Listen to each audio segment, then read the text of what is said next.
From boudin to the best burgers Acadiana has to offer. It's the Lafayette Food Junkie Show on News Talk 96.5 KPEL. Welcome back to the Lafayette Food Junkie Show on News Talk 96.5 KPEL. I'm your host, Tiffiany. Here we talk about all the food happenings around Acadiana. If you like food, tune in. You might learn something new. Welcome back, guys. It is October, and it is hot. I made gumbo Friday night for a family gathering that we were having. And originally, when I had planned to make this, we were supposed to have like weather in the 70s. So it would have been gumbo-ish weather. And instead, it was, 90? Maybe. It was pretty hot. I think that was the hottest that I've ever made gumbo, because I typically wait until we get like our first little cold snap. And it was still good gumbo. I have an internal conflict, like a schism of if gumbo weather is really a thing or not. Right. Well, because it does make it better, but I always want gumbo. Well, because there's people out there that, restaurants especially, they serve gumbo year round. Yeah. So it's not like a seasonal thing for them. Because if somebody's coming in as a tourist, if they're not here in the winter, they want to try gumbo anyway. Exactly. So, but that was my first gumbo that you've tried. Did you approve? It was very good. Yeah. So I used tasso in mine, and because I like a smoked flavor in my gumbo. Yeah. And then I introduced you to the rabbidoo sausage. Yeah, I'd never had that. Yeah, it's good. That's the only thing that I'll use in my gumbo, because I really like the smoked sausage, the smoked flavor of the sausage. It's my family delicious. was a Richard's family for sausage, but rabbidoo's was pretty good. Well, the tasso was Richard's. Gotcha. So it had a little bit in there, because I think that's the only brand that they sell in the supermarket. Really? Well, maybe Richard's and Savoy's is the only tasso. Okay. But I guess to get, you'd have to go to a specialty market to get, any other type of brand. But any supermarket you could go in and get Richard's or Savoy's. Pretty much. But I'm pretty sure it was Richard's. Okay, so I judged the second annual pork finger cook-off in New Iberia yesterday. I love judging this competition because it's always really good items. Bob helped me with my leftovers. Exactly. And there was some really, it started out strong. The first one was this Korean flavored pork finger. It was really sweet, and I feel like that one was my favorite one. The only problem with it is that the pork fingers were a little dry. Yeah, it was almost like pre-dehydrated beef jerky. Yeah, that was a good analogy of it. But I'm trying to think, what were some of the other ones? Oh, the sugarcane wonton tacos, which you kind of didn't like. I dug it. The coleslaw that was on top was a little overpowering. Yeah, I like that it was served with a piece of sugarcane. Right. It was really cool. One of the judges that was judging with me is not from the area, and she was like, "What are you supposed to do with this?" And everyone in the room was like, "You chew on it." They were like, "Clearly you didn't go to school here." No. I think I've only chewed on sugarcane once. Oh, really? Yeah. It used to be a thing, going to my grandma's in Catahoula on Sunday. During this time of season, they'd have the stalks on the side of the road. We'd pull over, pick some up, and chew it on the way. Yeah, I think I've only done it once. Yeah. And again, I'm going to say this since we're talking about sugarcane. I don't understand why sugarcane juice is not more of a thing here. Because why do we have to go to Laotian New Year to get it? It should totally be I don't understand this. everywhere. This is there's a total market for it. Yep. And I don't understand why it's not more of a thing. It should be the Festival International cocktail. Yeah. Oh, and then have a little sugarcane stick hanging out of it. The other one that was really interesting, and we had decided that it wasn't bad or wasn't good. It was just very different. There was a pork finger gravy that was made with turnips. Yeah. And a lot of people had kind of commented that they had never had a gravy with turnips before, and it wasn't bad. The gravy that was with it was really good. I really liked the gravy flavor, but the turnips were a little too chunky. Yeah. And it had that sharp bite to it. And I had said, if they had chopped it in like 4 more times to make it a little smaller, and then like had potato with it too. It may have not been so bad, but you liked it so much you took a lot of the leftovers home. Yeah, it's of definitely that good. one. I mean, I like turnip. I think I would have added the turnip greens from it to the gravy. I think that would have helped also. You like mix it in with the gravy? Yeah. Or like on top? No, you cook it down. See, I don't know how I feel about that. It's I don't good. know if because turnip greens, you have to cut the bitterness. So I feel like if you just cooked it that way, it would have still been too bitter. I don't know. My friend did it once and it was amazing. Really? Yeah. Okay. Well, I'll take your word for it. Also, I discovered today, if you're ever having a bad day, go get a rotisserie chicken, and you can get one from Rouse's. They're like $5.99, I think, and just shred it. Yeah. Pull it apart. There is something insanely satisfying about pulling a chicken apart. Like, I got so much pent up anger and stress relieved from doing that. I may have to make this a weekly thing. Like, this may have to be part of like my weekly like self-care routine, is like pulling apart a rotisserie chicken, sacrificing a bird. It was just, I don't know, it was very primal. You're just like ripping apart the whole thing. You were talking about like you're not a fan, and why you're not a fan is the same reason why kind of I'm not either, in that getting your hands dirty. Yeah. I mean, if I get my hands dirty and that's it for a while, I'm fine with it. I was a butcher for a good bit. Were you really? Oh, yeah. Wait, pause. I did not know this. Yeah. I was a butcher at Longhorn Steak, or is it Texas Roadhouse? Okay. For a good bit, like in the freezer. In my family, we had cattle, and they'd bring the cow to auction at Lanios when they were still doing that. Not to auction. They'd bring it to get slaughtered. Lanios would cut it up, send the meat back, and the whole family would get together and break it down and more. We break it down and we pack it in butcher's paper. So can you break down a chicken? If I'd have to look it up, but yeah. Okay, we're gonna have to have butchering lessons. Okay. I did not know this about you, and I just learned this on air, and I'm really happy that I learned this. This is exciting for me because one of the chefs that comes on the show a lot, Chef Paul Credo, one holiday season, he taught me how to debone a turkey. Yeah. And for I think it was Christmas that year, I did like a turkey roll, and I had wrapped it in bacon, and it was easy, but it wasn't easy. And I was like, I need another lesson to do this. Well, it's one of those skills that if you don't use it, you lose it. Right. And it's been a long time. Well, he also got super fancy with like binding it. And I wasn't expecting that. And I was like, I can't do that. And so he just did it for me. Yeah. And so he just did it for me. And I was like, well, wait, I didn't learn how to do it. And then the rest of because I had bought 2 turkeys, and it made like 4 rolls. Like, we had so much turkey going on there, and then one of them we just like left it open because he was like, you can stuff it with whatever. That reminds me, we were talking about beef Wellington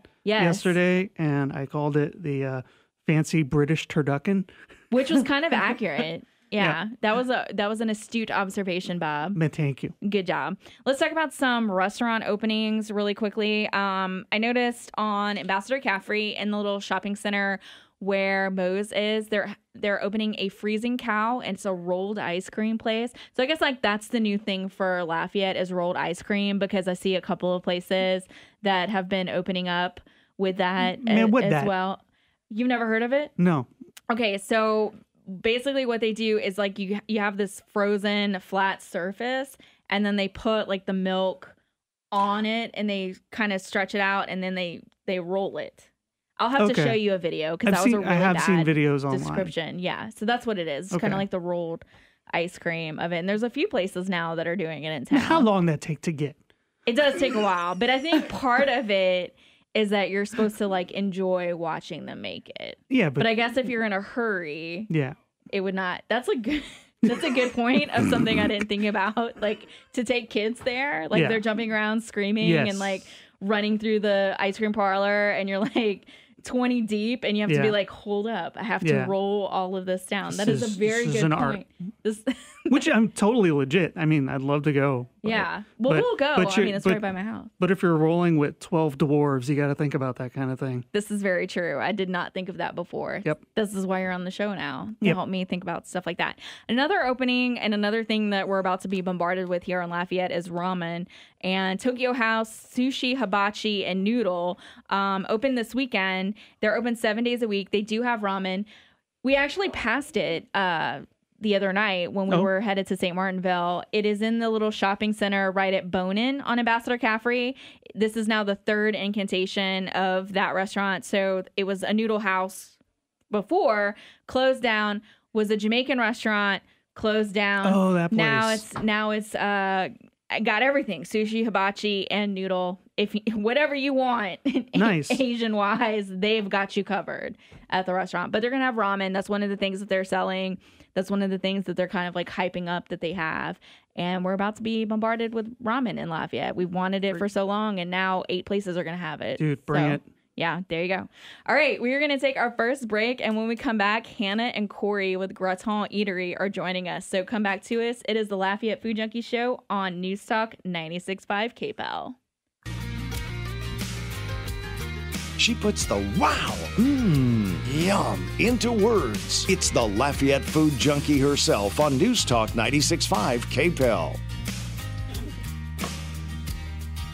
Welcome back to the Lafayette Food Junkie Show on News Talk 96.5 KPEL. I'm your host, Tiffiany Deku, and we're talking now with Hannah and Corey with Gratin Eatery. You guys just had a grand opening weekend.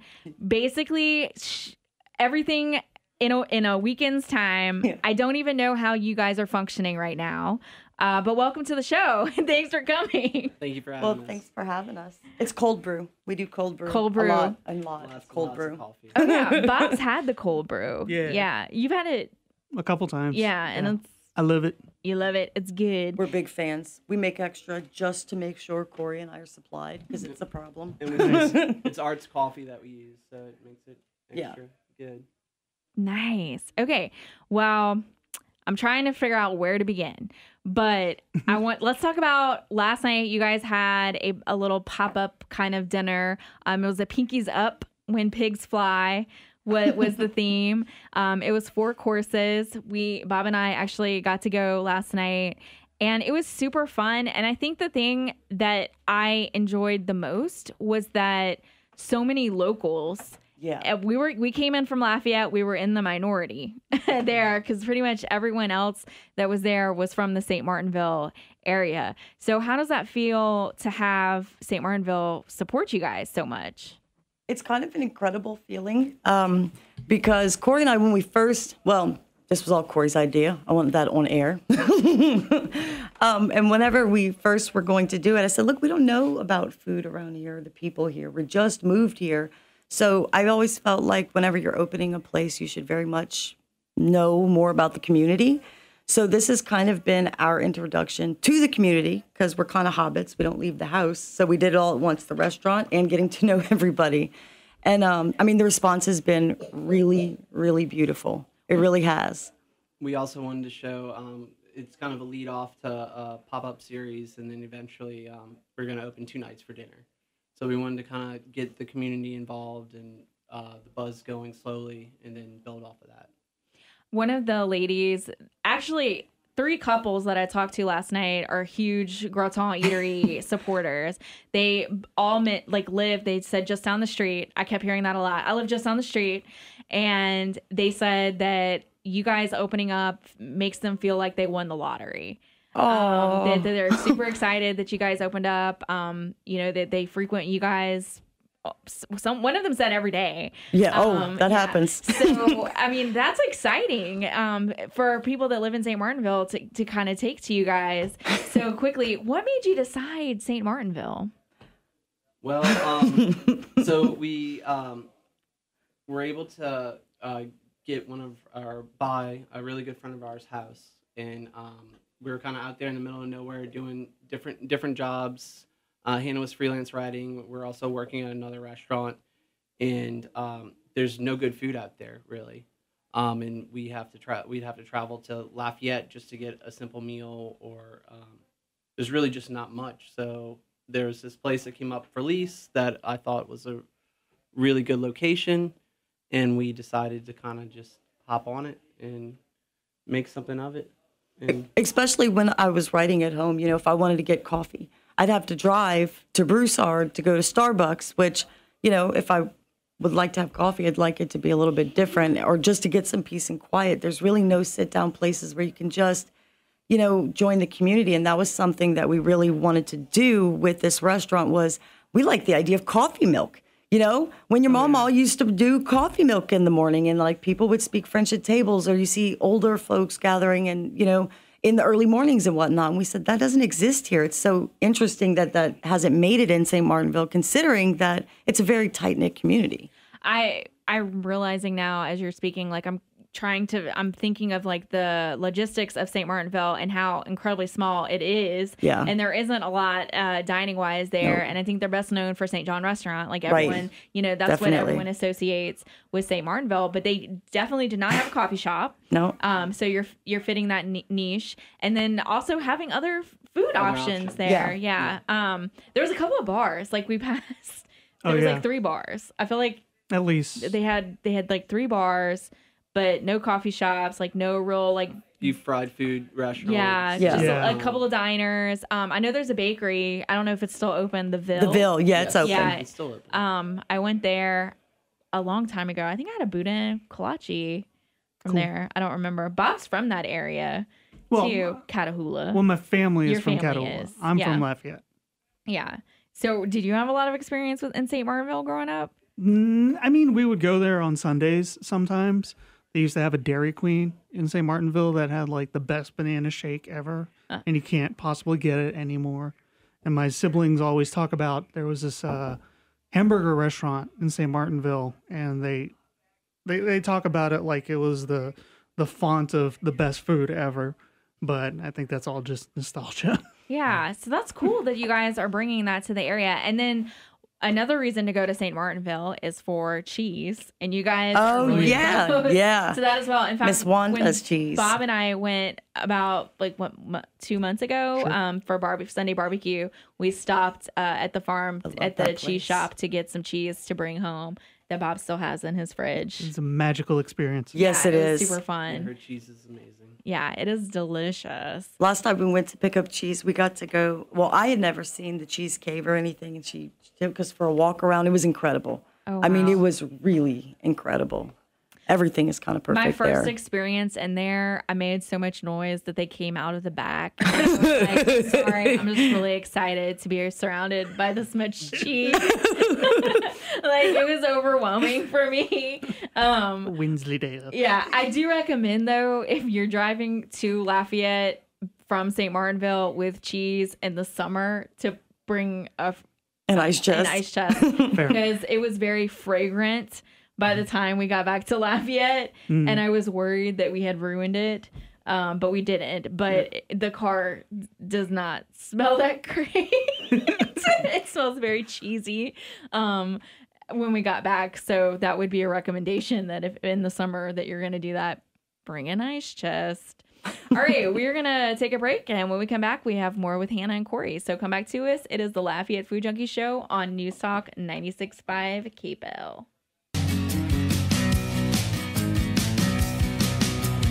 And now, the Lafayette Food Junkie Show, served up medium rare every Sunday night.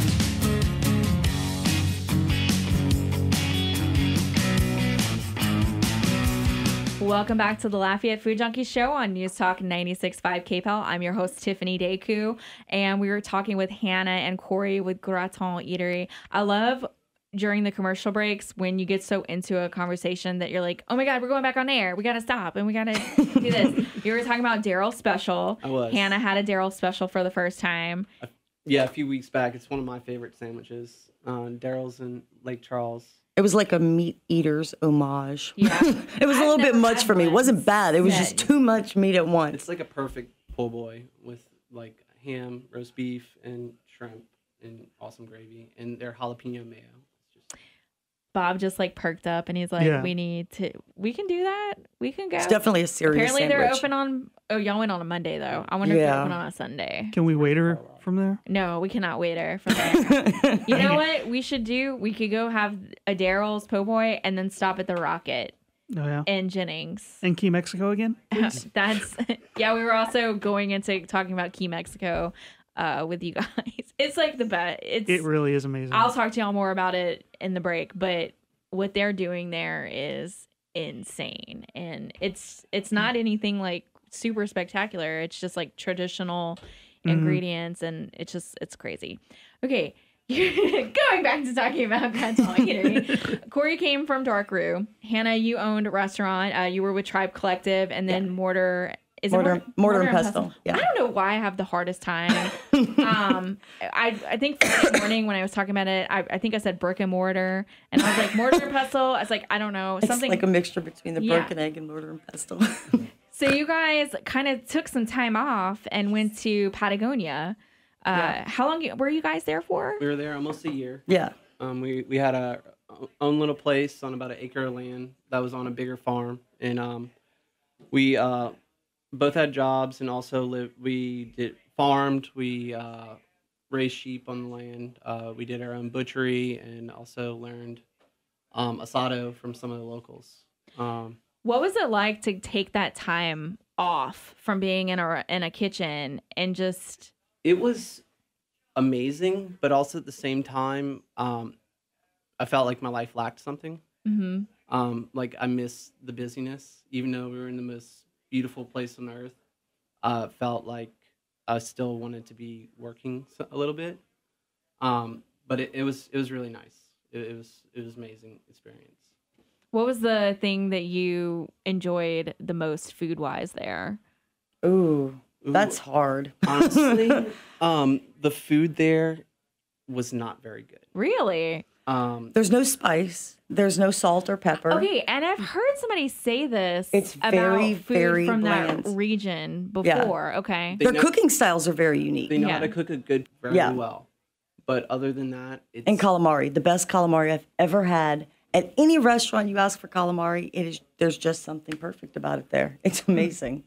But each restaurant had pizza, Milanese, which is big fried pieces of meat, and asado.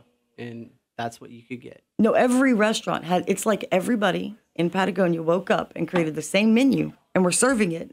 The same menu at every single restaurant, everywhere. And here we are complaining about 8 restaurants Yeah. that have ramen. And It's the Groundhog's Day of restaurants. You know, if you want anything else, so we'd get super creative. Every time we came back to the States, half of our bags was spices and food stuff. I know TSA thought we were crazy.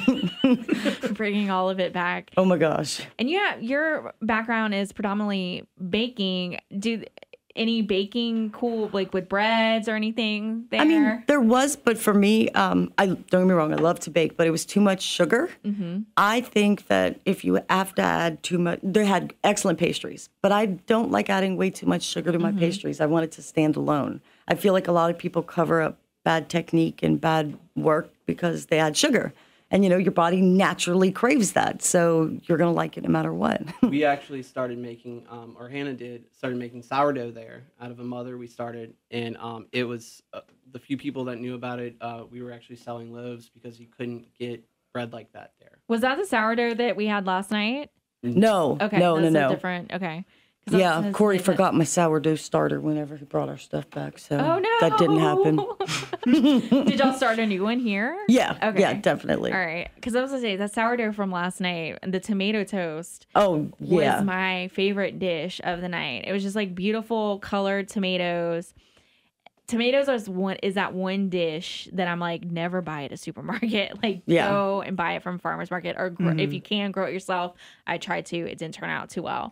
But it's like you eat a tomato like that, and you're like, why would you ever buy it in a supermarket? That and cantaloupes for me are like the two things that I'm like, and strawberries as well, and figs. We learned figs as well. There's like just certain things that it's like you should never buy at a supermarket.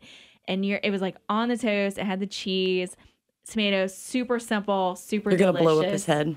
Yeah. We're going to leave here and it's going to explode. I was like, if it would have been on a brunch menu, like with a poached egg on top, like that would have just been like it. Like it, maybe like a little bit of like crumbled pork belly, like crispy bacon. Oh, yes. He does the same thing with avocados at home. It's like, it's a little piece of heaven. It's real good. Delicious. That was the highlight of the night. And I think that was your favorite dish too. Yeah. Oh, also the oyster. Like there was for the appetizers, like the fried oyster. Because I don't get to eat a lot of seafood anymore because of Bob. and oysters are one of my favorite things. And it was just so perfectly fried and flavorful. And I was like, oh yeah, oysters are in season. That's right. It was so good. How did you get it? It's just, it was so like perfectly shaped. It wasn't like, didn't get mashed or squished or anything. How do you do that? Just clean oil and attention to breading it properly. Are you just doing like one oyster at a time? No, we do a few. Okay. But just I guess not over frying it and not letting it sit in the flour. Just flouring it and then straight into the oil. So it doesn't pick up too much. And I guess too, like most places when they fry an oyster, they're like putting it into a bin and like dropping it in. That's not what y'all are doing. It's like very like a few at a time. Yeah. So that kind of helps it keep good to know. Yeah. Okay, so let's talk. You guys do barbecue on Sundays. It's very popular. Yes. Do you still recommend people calling in ahead of time to order? Absolutely. We do. We definitely do. The thing has been a lot of people just start calling at about 9 o'clock just to put their orders in. We've only not sold out one weekend, and we're not really turning away too many people ever. But it's just a good idea to, especially if you have a big party, just to get your order in ahead of time. But we have lots of walk-ups also. And we do brisket, ribs, and chicken leg quarters. With Alabama barbecue sauce, which is the special thing on that. I was telling them last night, I was like, that's unique to hear. Like, you know, you don't really find Alabama barbecue sauce a lot. And then somebody joked because it's Alabama. But you say that, but we have people coming in asking, can we have a quart? Can we just like a gallon of it and put it on everything? They'll ask for it on anything. Nice. So not on barbecue Sunday, they'll come and ask for it on other items. So we have to keep it in stock at all times now. And we don't sauce any of our things on the grill. So it's when we're serving it, so you can get the sauce on the side or have the sauce on it, so you can actually taste the real barbecue. Whenever I went to Birmingham last year, I ate at a barbecue joint there, and I had I think you called it like the Colonel or something. It was like a fried. It was a sweet tea brined chicken breast that was fried. And then I think it had pimento cheese on it, but it also had Alabama barbecue sauce on it. And I was like, it was Saul's Barbecue is where I went.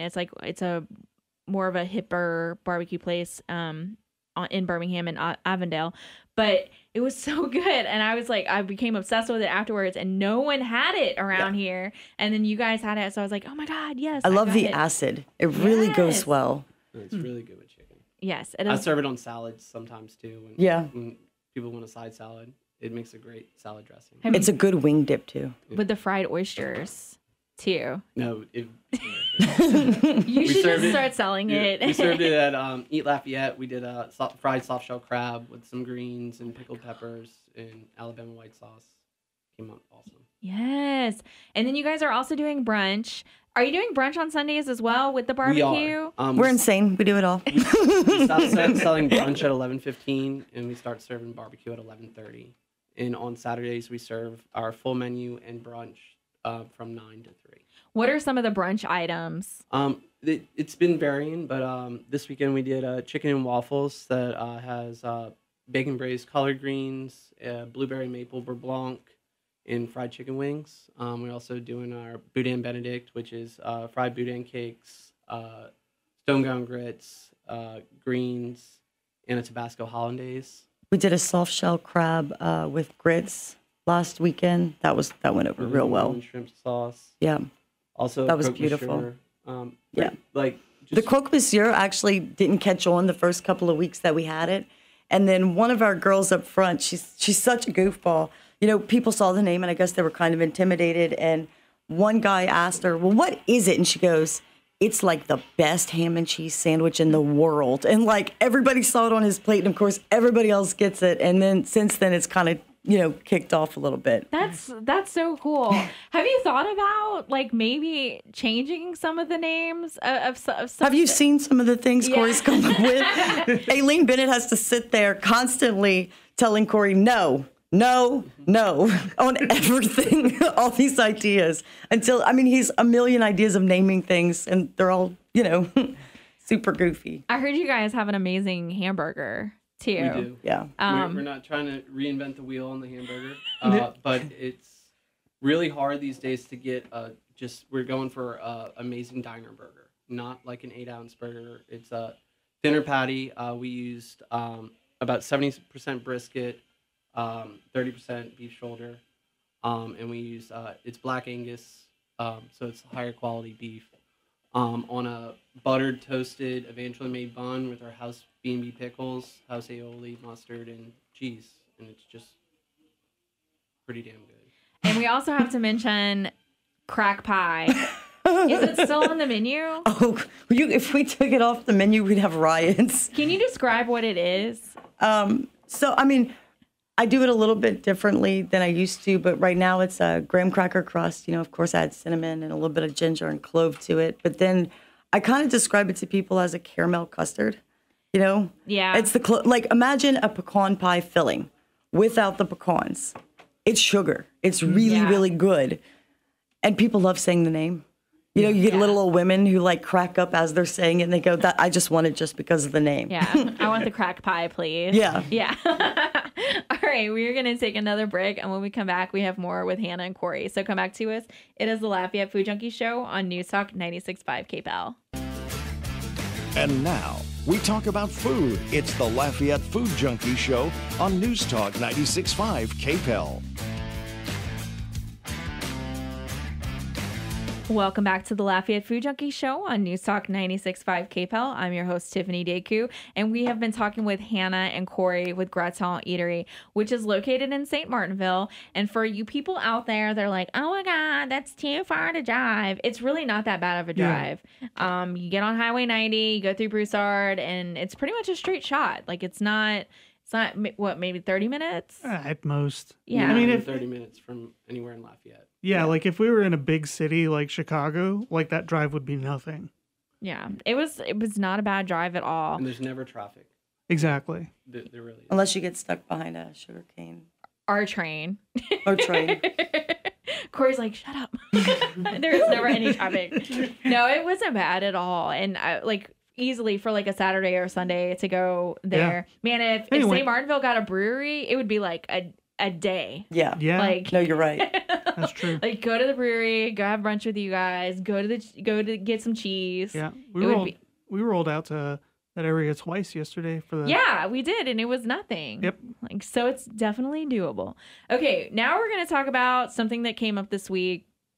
So I was reading Eater Monday or Tuesday, and they had an article on how to properly complain at a restaurant. And it was kind of giving you as the consumer, how to complain properly. Let's say it again, properly at a restaurant. And then Wednesday night, locally, if you're on Facebook and you're local, I'm sure that you saw it. And there's been some news articles that have been written about it after it happened. But Wednesday night, a local restaurant kind of went crazy and kind of did what any good marketing PR person would tell you not to respond to a restaurant. So apparently, and when I started following along, it had been going on maybe a few hours before. Apparently, it's very popular for people to complain on social media now if they have a bad experience at a restaurant. Apparently, that is what happened at this particular restaurant. Somebody left a bad review on their Facebook page, and someone affiliated with the restaurant. It has not been determined if it was the owner or manager. Someone affiliated with the restaurant decided to go to that person's Facebook page, copied a picture of it, posted it on the restaurant's page, and kind of was bad mouthing him. I guess to get him back for leaving the bad review. And then a lady came to his defense, and then the restaurant called her fat. And you should never do that. Yeah. So then from there, like a lot of that got deleted, but of course we live in the screenshot age. Oh yeah. I know I screenshot everything that I post on Facebook a lot of times, and people were screenshotting. So even though things had been deleted, the screenshots were still there. So then it escalated. People then began bombarding the page with negative reviews, and the guy representing the restaurant was bad mouthing all of them and saying things like, go eat at Taco Bell, like don't come to our restaurant. You just doubled down. Right. And then like that.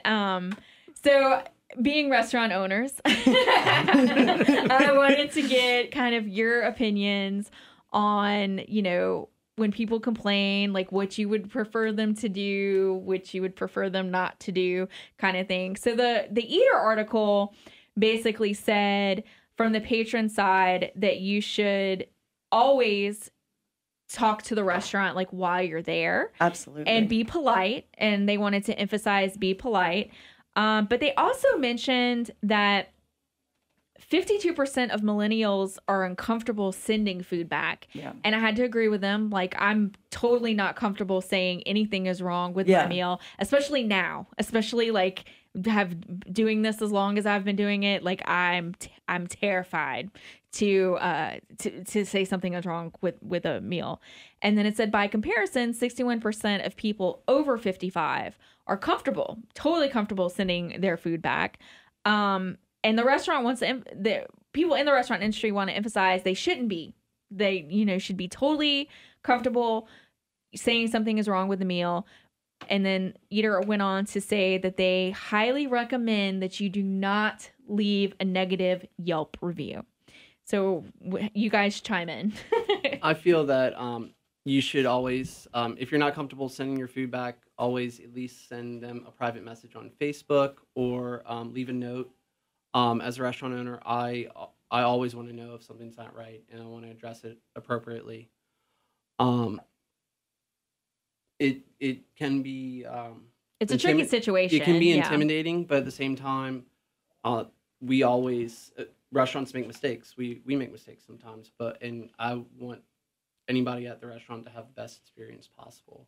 A review does hurt the restaurant on social media, but at the same time, if say someone told the said restaurant about an issue, and sometimes restaurants won't correct said issue and say, well, no, that's the way it's supposed to be, which I think is absolutely ridiculous. Even if the person's wrong, we make them happy. Right. That Absolutely. Was my point with it. I was having this discussion with somebody that I feel like you should not post on social media if you've had a bad experience with a restaurant. I don't trust your review if I'm reading it.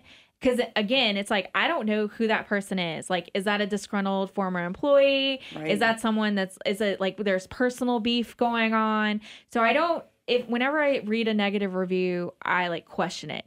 However, if I read a negative review and it says, I went to the restaurant with my concerns and they did not address them, that I agree. Like that I understand. And then it's like, I understand them getting so upset that now they're going to social media to do it.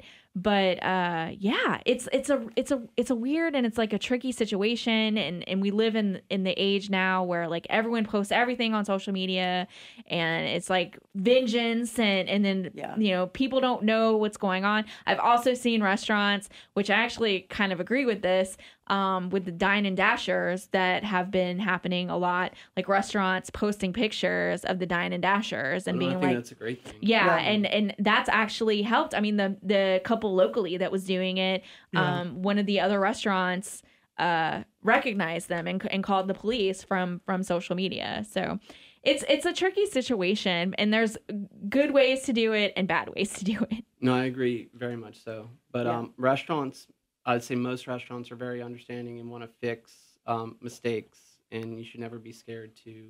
Especially local Let them restaurants, know. they take pride in what they do. And, I know for us, if somebody had a negative experience, I want to know so we can fix it, because that means either I made a mistake or somebody on my team made a mistake. And I know that my team is really dedicated. So if that mistake happened, they would really want to, Make it right. make it right.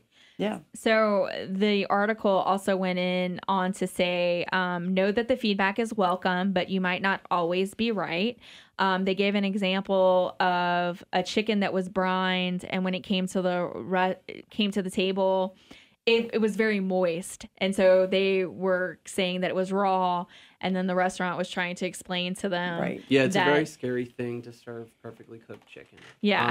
People don't understand that chicken is supposed to be very moist and juicy, clear juice, but it can also have a little pink by the bone. But yeah, it's a very slippery slope there. So I would think in that situation, if the patron said that, the restaurant could then take that as an opportunity to explain about it, but then say, if you would like something else, we can 100%. bring you something Right. else. Like, I think that's how that situation It should should definitely go. play out like that. At Dark Roux, we did sous vide fried chicken, and it was a big thing that it was pink in the middle, but this chicken had been cooked at 167 degrees for 8 hours, and it would kind of freak people out. So we would have to just be like, okay, well, can we get you something else? Not like, Yeah. And it also says, like, don't expect a freebie. Do expect a dish that you don't eat, that you send back to be taken off your bill. Because I know I've seen like a lot of people complain about that on social media, that they send a dish back and then it wasn't taken off of their bill. I don't know what the typical protocol is for that. I think it depends on the restaurant yeah, and it owners. depends on the situation. If honestly, if we send out a dish and it's not perfect and someone says something, I'm going to take it off the bill right away and probably give them another dish. Absolutely. If someone orders a burger and they're like, well, I don't like ground meat. Well, I'm sorry, you ordered a hamburger. Right. But if something's wrong, we typically take it off and make it right.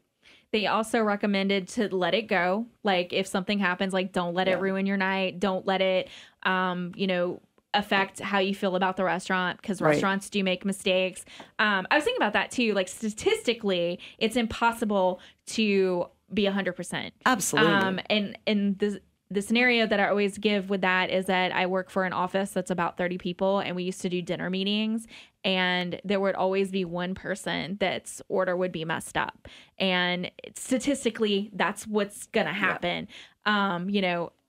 You want it to be 100%, but it's not going to happen. And then they also say, don't say nothing and then write a scathing Yelp review. Like, that is the worst thing that you could do. Is.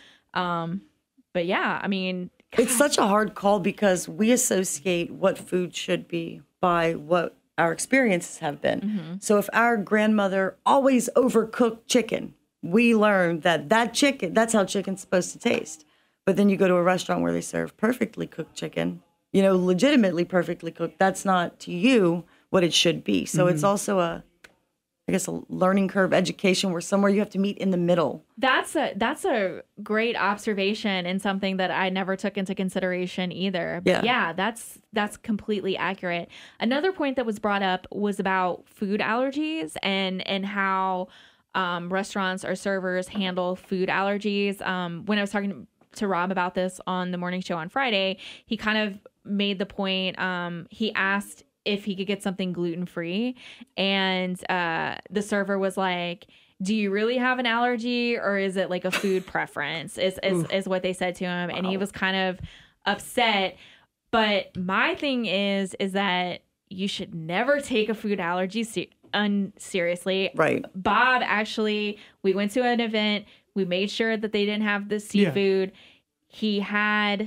I thought I was going to have to take him to the hospital that night. Like, he was having problem breathing. And come to find out, he forgot about a fruit zest allergy that he had. And one of the old fashions had orange zest in it. Yeah. And so, that's how, like, I saw it. Like, that's how seriously now I take food allergies. Yeah. And I mean, from the restaurant side too, like, you have to. I would take someone way more serious that walks in that says they have celiac, I would take extra precautions if someone says I have celiac disease, opposed to someone who has that just wants something gluten-free in the aspect of like using completely fresh frying pans instead of putting something on the griddle. Right. Because that's a point. That's a people very big that are difference. gluten intolerant, like they don't understand is that like true like gluten free, like they have to change everything. Like Absolutely. I went into when my ex boyfriend's son was gluten intolerant, and we went into Chipotle, and they like changed the gloves, and like we're like, I mean, that's how serious it is, and they take it, and I think. If somebody's just minding their gluten, you can actually use a bowl that's completely clean that had gluten in it at one point. But if somebody has a legitimate allergy, then I mean, it's a completely different ballgame. There's always going to be cross-contamination in a place that has gluten in the facility anyway, but you can definitely get it below 20 parts per million. And for someone who has a seafood allergy, that seafood or nuts is all I always take super serious. Yeah. Thank you guys so much for joining us tonight. It has been a pleasure. You guys go out to Gratin Eatery in St. Martinville. Go follow them on social media, and you can see all the mouth-watering photos that they post. That's our show. Thank you so much for tuning in. Join us next week, Sunday at 6 p.m. This is Tiffiany Deku on News Talk 96.5 KPEL, and this is the Lafayette Food Junkie Show. Thanks for listening, and as always, happy eating, Acadiana.